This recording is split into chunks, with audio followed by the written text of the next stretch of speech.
নমস্কার বন্ধুরা, কেমন আছেন আপনারা? আশা করছি আপনারা সকলেই ভালো আছেন।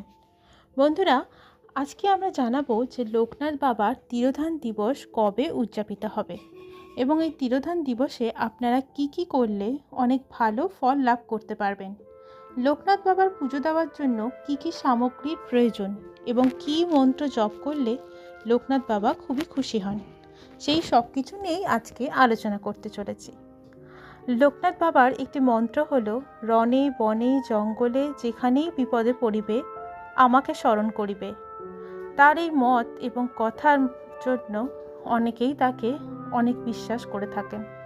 ব্রহ্মচর্য পালন করা এই লোকনাথ বাবার তিরোধান দিবস পালন করা হবে 19শে জ্যৈষ্ঠ 1433 সালে বুধবার 3 জুন 2026 এই তিরোধান দিবসটি পালন করা হয়ে থাকবে এবং এই তিরোধান দিবসে আপনাদের কি করা উচিত সেই নিয়েও আমি বিস্তারিত আলোচনা করতে চাই। লোকনাথ বাবার প্রিয় ফুল হলো সাদা বা লাল ফুলও আপনারা দিতে পারেন।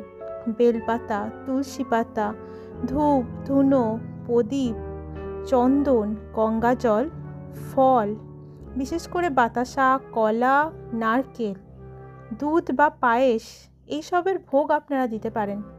লোকনাথ বাবার ছবির সামনে এই সব কিছু সাজিয়ে নিয়ে পরিষ্কার বস্ত্র পরিধান করে লোকনাথ বাবার জায়গাটিকেও পরিষ্কার করুন।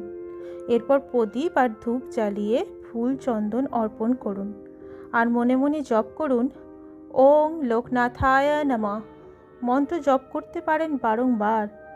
লোকনাথ বাবার ব্রতকথা বা নাম স্মরণ করলে আপনাদের শুভ কাজ হবে, মনস্কামনা পূরণ করা হবে এবং লোকনাথ বাবার এই ব্রহ্মচারিত্ব যদি আপনারা একদিনের জন্য পালন করেন তাহলে আপনাদের জীবনে খুশির খবর আসতেই চলেছে। বন্ধুরা, আশা করছি এই ভিডিওটি আপনাদের অনেকটাই সাহায্য করেছে।